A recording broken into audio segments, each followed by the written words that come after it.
ሰላም ጤና ይስጥልን ክቡራን የዩቲዩብ ቤተሰቦች፣ የሰዓቱን አጫጭር መረጃዎች እየቀርብ ያለው እስከ ፍጻሜው አብራችሁን ቆዩ።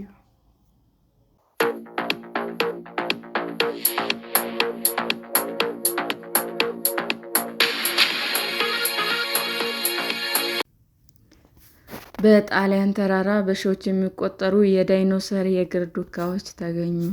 በሰሜን ጣሊያን በሚገኝ ብሔራዊ ፓርክ ከ210 ሚሊዮን ዓመታት በፊት የነበሩ በሺዎች የሚቆጠሩ የዳይኖሰር የእግር ዱካዎች ተገኙ። የእግር ዱካዎቹ እያንዳንዳቸው 40 ሴንቲሜትር ስፋት ያላቸው ሲሆን ፊት ለፊት በተርታ ሆነው ታይተዋል።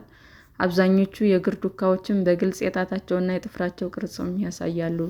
ዳይኖሰሮቹ ረዥም አንገት፣ ትንሽ ጭንቅላት እና የሾሉ ጥፍሮች ያሏቸው ከጁራሲክ ዘመን ቀደም ብሎ የነበሩት ሳር በል ዝርያዎች እንደሆኑም ይታሰባል።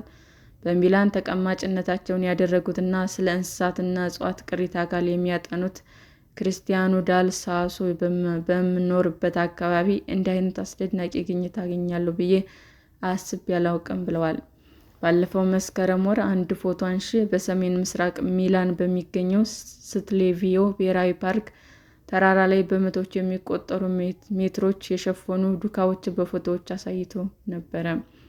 ተራራው በ250 እና በ201 ሚሊዮን ዓመታት መካከል ባለው ትራያሲክ ዘመን ሜዳማ የነበረ ሲሆን በኋላ ላይ የአልፕስ ተራራዎች ሰንሰለት አካል ሆኗል። ዳል ሳሶ ይህ ቦታ በዳይኖሰሮች የተሞላ ነበር፣ ይህ በጣም ብዙ ሳይንሳዊ ሀብት ነው ብለዋል።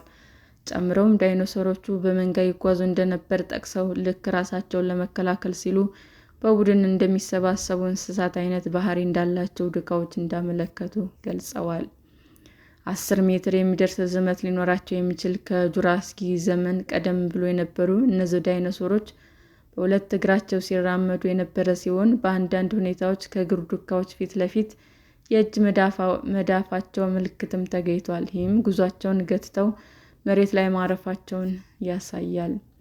አካባቢውን ያገኘው ፎቶ አንሺ ኢሉዲሊፋሬራ ግኝቱ ስለምንኖርበት አካባቢ አገራችንና ዓለማችን የምናውቀው ጥቂት መሆኑን እንደሚያሳይ ነው ሲል ለውይይትና ምርምሮች መነሻ እንደሚሆን ተስፋ አድርጓል። የጣሊያን ባህል ሚኒስቴር በሰጠው መግለጫ አካባቢው ወጣ ያለ በመሆኑ ወደ ስፍራው ለመሄድ የሚያስችል መንገድ ባለመኖሩ በስፍራው ድሮኖችና ከርቀት ሆነው መረጃዎች የሚሰበስቡ ቴክኖሎጂዎች እንደሚሰማሩ ገልጿል። ስቴልቪዮ ብሔራዊ ፓርክ ጣሊያን እና ስዊዘርላንድ በሚዋሰኑበት ድንበር አቅራቢያ በሚገኘው ራኤል ሸለቆ ውስጥ ሲሆን በመጪው አውሮፓውያን ዓመት የክረምት ኦሎምፒክ የሚካሄድበት አካባቢ ነው።